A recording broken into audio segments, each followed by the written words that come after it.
What it do? Bedtime crew. Hey man, listen.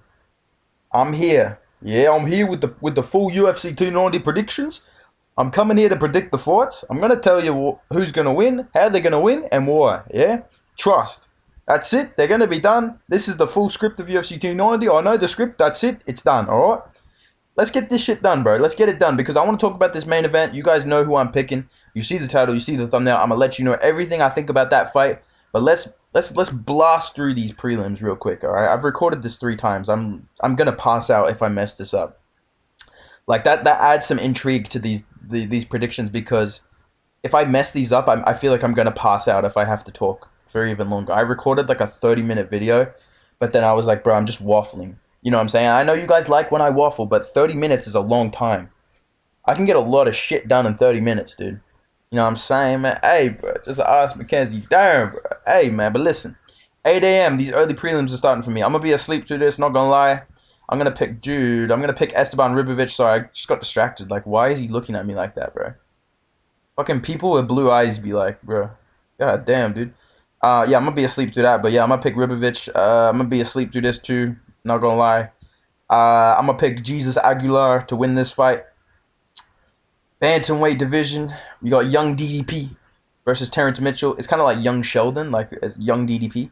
I'm gonna pick Cameron Simon to win this fight. I'm probably gonna be asleep through this too. Not gonna lie, dude. But big ups to Cameron Simon. He's actually pretty good, so I think he'll get the W. All right.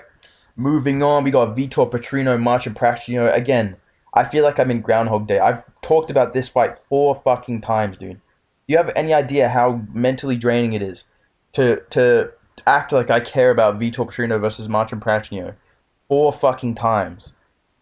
Like, I'm losing my mind, dude. Vitor Petrino is gonna win this fight, okay? Fuck, dude. Jesus, bro. I'm getting lightheaded, dude. All right, Tatsuro Taira. Let's do this. Let's do this because I want to talk about the main event. I do want to talk about the main card, but fuck, bro. Tatsuro Taira is gonna win this fight. I mean, like, do I even have to fuck, bro? Do I even have to talk about this main event? Do I even have to talk about this fight? You guys know Tatsuro Taira is gonna win by submission. You know he's gonna get the W. That's it. It's done. He's picked. That's it. He's getting the W. That's it. All right. Moving on. Now, I love this matchup, dude. I love this matchup of Jimmy Crute, Alonzo Menifield. Their first fight was awesome. You know, the perfect mix at light heavyweight of kind of skills, chin, heart, tism. There's a perfect mix of all of those aspects that make great light heavyweight fighters all in one, dude. You know what I'm saying? Like, we've got, Jimmy Crute with the head movement of Mount Rushmore over here. We've got Alonzo Menifield, the classic giant football player who has like a lisp. He's like really soft spoken. When he gets knocked out, he kind of like bounces around from foot. Like when he gets rocked, he gets like bounces around from foot to foot. It's pretty funny to watch. He's just like fucking. Just everything about this fight is hilarious to me, dude. And I can't wait to see the rematch. It's like your favorite comedy movie got a sequel. That's what this fight is to me, dude. I'm gonna pick Jimmy Crute to win this by decision. I know that that's maybe a risky pick. Um, my only hope, my thought process is that his coaches have sat him down and gone, listen, Jimmy, sit down, Jimmy, okay, sit down, listen, all right. What the fuck are you doing, bro? You're literally like a male Ronda Rousey, bro. Like your striking is literally like shades of Betch Kohea, bro. Like please, Jimmy, please. Like they're just in tears, like at his knees, like holding him, Jimmy, please, just fucking take this guy down. Do not stand with this guy. Don't throw a head kick. You don't know how to head kick, dude. You're gonna fall over it. Oh my god. You know what I mean? Like that's my hope. That like it's easier to fix that and just say, dude, just wrestle. Like you almost won this fight just off wrestling, and you were like knocked out on your feet 4 times, right? Versus Alonzo Menifield, who has to basically adjust all of that, land those perfect shots again, and not get taken down and almost submitted again, right? And not gas out as soon as he hits the mat again. So I feel like it's a lot easier for Jimmy Crute to adjust, win this fight. My only worry is that I saw him training in Thailand. I've seen him on Instagram training in Thailand. I'm really worried that he's gonna have like the every fighter does it, bro. They go, they train in Thailand, they come back, they're like, oh, I'm a fucking kickboxer now. And they want to strike, they want to show it off. And I'm really worried that Jimmy Crute's going to come back and think he's a striker. and get fucking knocked out against Alonzo Menifield. That's tricky, dude. That's because that you can see that happening, right? You can see him coming out trying to do the fucking Thai stance and just getting chinned, bro. Like, I'm hopeful that Jimmy Crute's coaches have been like, all right, buddy, I hope you enjoyed the trip. You're gonna wrestle, all right? You're not gonna strike with this guy. So I'm gonna pick Jimmy Crute to win this by round 2 or round 3 submission. I think he's gonna get the W, and I think he's gonna bounce back, man, because he's actually really good, bro. When he's not striking, he's actually really good, dude. Okay, moving on. We got Yasmin Haragui versus Denise Gomez, bro. All right, I'm gonna pick Yasmin to win this fight. She's actually pretty good. Again, I've talked about this fight 4 times, dude. It fucking hurts, bro. It actually hurts my head to talk about women's strawweight 4 times in a row. That's 4 predictions in a row, bro. That's 4 predictions in a row, bro. I don't care, bro. I'm not picking this fight again, bro. I don't give a fuck, bro. I'm not picking it, bro. I'm gonna pick Yasmin to win this fight, and that's it. That's all I'll say about this, okay? Don't fucking look at me like that, Denise Gomez, because I'll fucking... Alright, moving on. Welterweight division. Now, guys, you know the rule on this channel. If you're wearing socks, it's not gay, alright? But the other rule on this channel is if they don't have a picture, they don't get picked. If they don't have a picture, I can't pick you. Simple. It's simple as that, bro. I'm picking JDM, dude. They could put fucking Shavkat Rakhmonov here. I'm picking JDM, dude.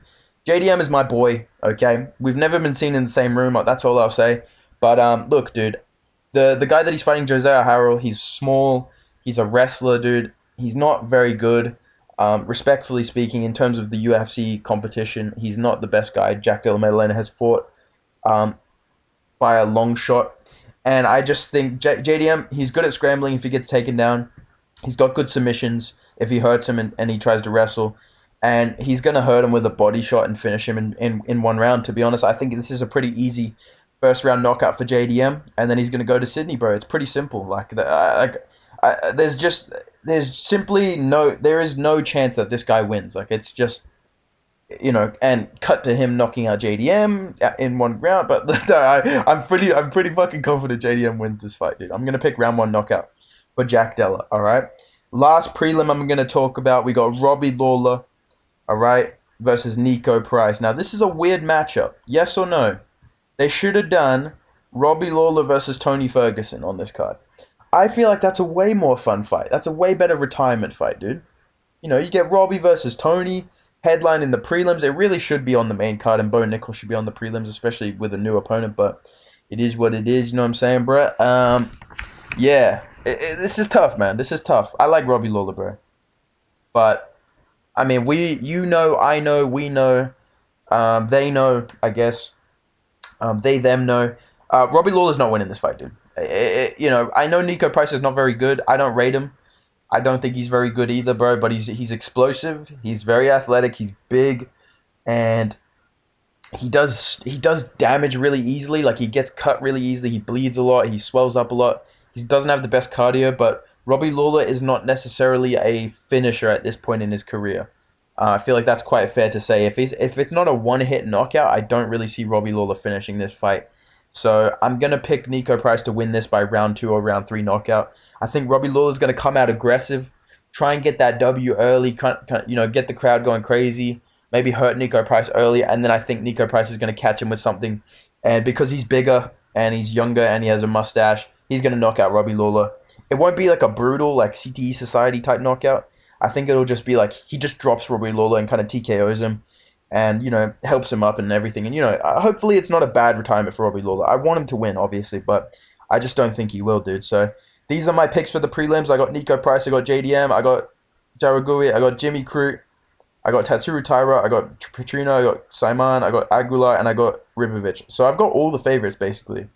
You know, could go bad, could go right. Who knows, bro? All right.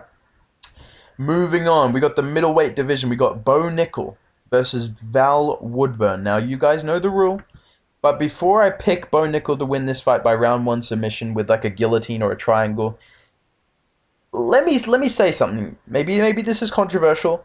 And if you guys want me to expand on this, maybe I'll make a video about it. I wasn't sure if I should make a video about it, but I'll just say it now. And you guys can let me know. All right? I think Bo Nickal is Ben Askren 2.0. I have this feeling. Now, I don't think that he's like a bad striker or he's going to be that clearly outmatched on the feet. But when I watch Bo Nickal fight, I never go, wow, this guy is really good. Like, I feel like when Hamzat Chimaev was coming up, everything he did, you were like, wow, this guy is fucking good. You know what I mean? Like, wow, this guy is really, really smooth on the ground. Wow, this guy is really strong. Wow, this guy's aggressive, you know? When I watch Bo Nickal fight, I go, wow, the guy he's fighting is fucking old. Wow, the guy he's fighting sucks. You know what I mean? Or wow, the guy he's fighting is really small. You know what I mean? And I don't know whether Jamie Pickett is just this elite prospect that we've been sleeping on, or Bo Nickal is just not that good. And I feel like it ain't Jamie Pickett is not this future champion contender, so it must be more in the direction of Bo Nickal's not as good as people say he is, because he looked bad in that fight. I'm gonna be honest, dude. Bo Nickal did not look good in that fight, man. To be sitting on a head and arm choke, um, against a guy that's not even paying attention to you. He's talking to the referee and he's holding his nuts that you need pretty clearly, to take him down. I really do worry about the future of Bo Nickal at middleweight. I don't think that he's going to be the next Hamzat Chimaev. I do see a Ben Askren type downfall happening to this guy, to be honest. And I don't think it'll be in this fight. I'm not saying that, but I do get Ben Askren 2.0 tendencies from Bo Nickal, and I'm starting to think that he's more, you know, in NBA fans, you know, you hear boom or bust, right? Pause as fuck. Pause as fuck, dude. Huge pause, right? If you boom, you're a superstar. If you bust, you're kind of a disappointment, right? I think there's more bust potential here for Bo Nickal. That's such a gay phrase to say, but here's the fucking thing, dude. You fucking get what I'm talking about, dude. Listen, dude. I'm picking Bo Nickal to win this by round 1 submission, but I do think in his next 3 fights, someone's gonna fucking expose this dude. I do feel that way very strongly. So, moving on, lightweight bout. This is gonna be a good fight, man. We got Jalin Turner, who you know, commented on my Instagram. I'm just saying, at Bedtime MMA. Dude commented on my Instagram. Just, you know, it is what it is. And Moicano wants to collab with me as well. So you know, it is what it is, bro. Just letting you guys know that. Listen, dude. I think Jalin Turner's gonna win this fight by decision. I think he's gonna utilize front kicks. I think he's gonna utilize his jab. He's gonna look for uppercuts and knees when Dan Hooker's on the way in, which Dan Hooker's probably not used to. Generally speaking, he's not used to being the guy who's in danger of getting kneed in the face. Usually he's fighting shorter guys. And I think with Dan Hooker at this point in his career, I do think he's going to wrestle. I do think he's going to look to wrestle in this fight because he's taken a lot of damage, man. He's taken a lot of damage, and I think he's going to have seen that Gamrot fight, and I think Jalin Turner's not necessarily going to be expecting wrestling from Dan Hooker, but I think he'll be able to stop wrestling from Dan Hooker. With his size and his jiu-jitsu as well. So I'm going to pick Jalin Turner to win this by decision, 30-27, maybe one scorecard's 29-28, but should be a pretty fun back-and-forth fight. I don't really see these guys going for the kill on each other too bad. I think it's going to be a pretty good back-and-forth fight, and Jalin Turner's going to get the W by decision, all right? Dan Hooker has chances to do well in this fight. Calf kicks, front kicks of his own to really surprise the taller guy. But I think Jalin Turner's going to get the W, all right? Moving on to the featured bout, all right? Why is Dricus du Plessis fucking looking at me like that, dude? All right, we got Robert Whittaker versus Dricus du Plessis. Now, I dropped a video about this. I'm not going to go in-depth on it. Go check out that video that I made about why Robert Whittaker's going to 30-27 this guy. But yeah, I think Robert Whittaker gets this W. Dricus du Plessis runs in with his head up, his hands down when he's striking. He's got very good grappling, I will give him that, but he's very open to being taken down by a guy like Whittaker, who's very good at timing. And I think his jab will do well for him against Robert Whittaker, but if you're in a boxing match with Robert Whittaker, you're kind of fucked. So I think Robert Whittaker just has way more weapons on the feet, way more skills in terms of his timing, his defense, his movement, and I think he's just going to dart around Dricus du Plessis and make him look kind of foolish at times in this fight. So I think Robert Whittaker's going to get the W pretty easily. Maybe he gets rocked at one point, but otherwise, pretty easy W for Robert Whittaker, in my opinion. And cut to Dricus du Plessis, knocking him out. But no, I'm pretty confident in Whittaker, all right? Flyweight title bout. I'm not confident in this at all, dude. I keep going back and forth on this fight. I can never pick Brandon Moreno fights. Like, one fight, he looks amazing, and then the next fight, he looks, like, mid. You know what I mean? Like, this guy, he can have a performance where he absolutely destroys Figueiredo, and then the next fight, he's getting dropped. He's getting fucking rocked, hit left, right, and center. I don't know. So, judged on that history of, like, one fight he looks amazing, one fight he looks mid, I'm gonna say Brandon Moreno will lose to Alejandro Pantoja. I'm gonna pick Pantoja to win this fight, dude.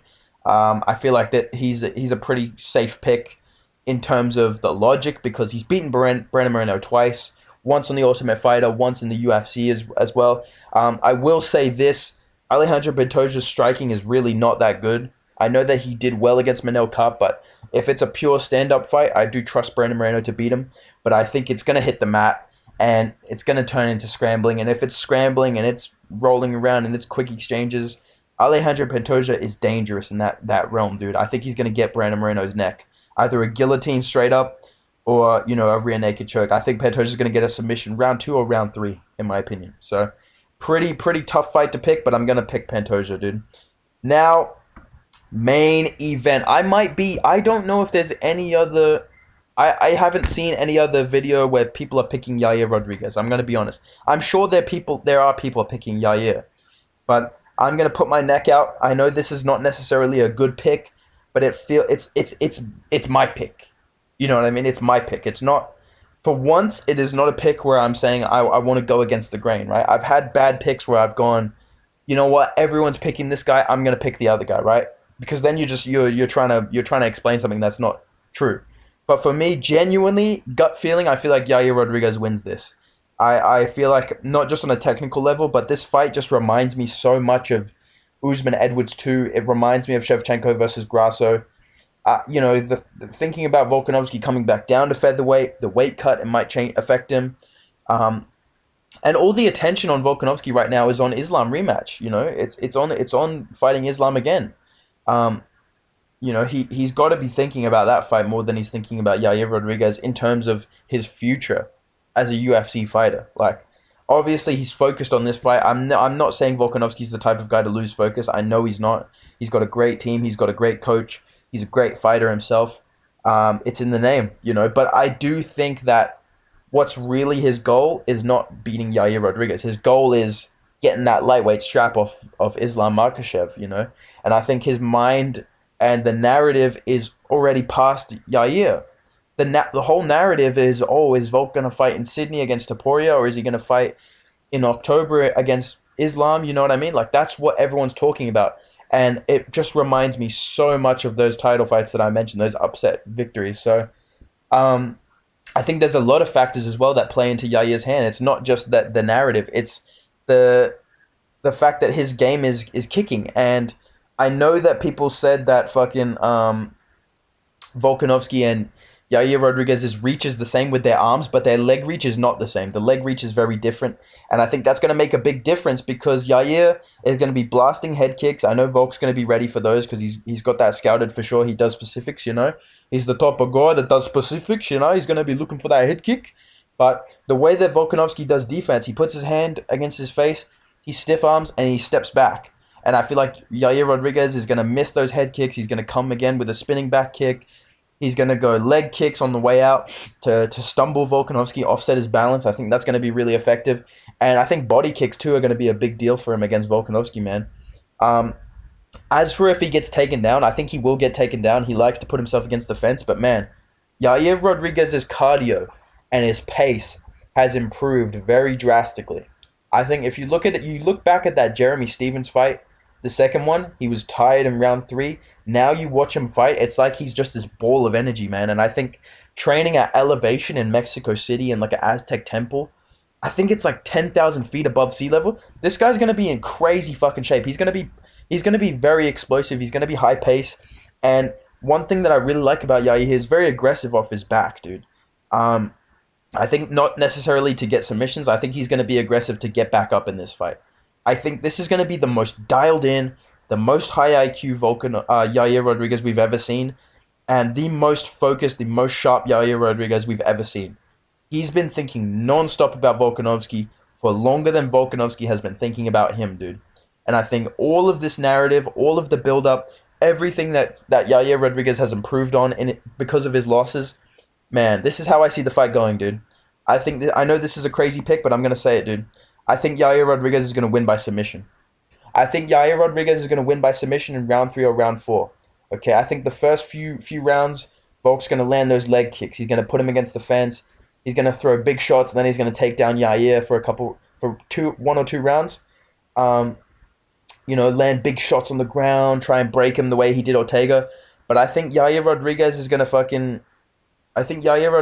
land decent shots against the body. He's gonna land big kicks to the head, um, to really keep Volkanovski's guard on the outside of his body. And one thing that Yair Rodriguez does really well that I think is going to affect this fight, he throws a head kick. Before that leg even comes down, he's throwing a straight punch down the middle. I've seen Islam Makhachev wobble Volkanovski badly with a jab. I've seen Islam Makhachev land head kicks on Volkanovski and hurt him. I've seen Brian Ortega land jabs that have sat down Volkanovski, put him off balance, not necessarily with the power, but put him off balance and put him on the ground in bad positions. You know what I mean? I've seen Max Holloway drop him with uppercuts, head kicks, right? I think the speed of Yair, the accuracy, the rhythm play that he does, he goes head kick, straight punch down the middle. He's going to catch Volkanovski with something weird. Round 2, round 3, maybe round 4. He's going to go head kick, straight punch down the middle. He's going to sit Volkanovski down, and Volkanovski is going to look to wrestle straight away. And I think Yair Rodriguez is going to jump around the back, get it like an Alexa Grasso type crank around the neck, or he's going to just lock up a guillotine. And I think because MMA makes no sense, I know what you're saying, dude. Brian Ortega couldn't do it. Yair's not going to do it. MMA makes no fucking sense. Yair Rodriguez submitted Brian Ortega. Are we forgetting that, right? Are we going to just ignore that happened?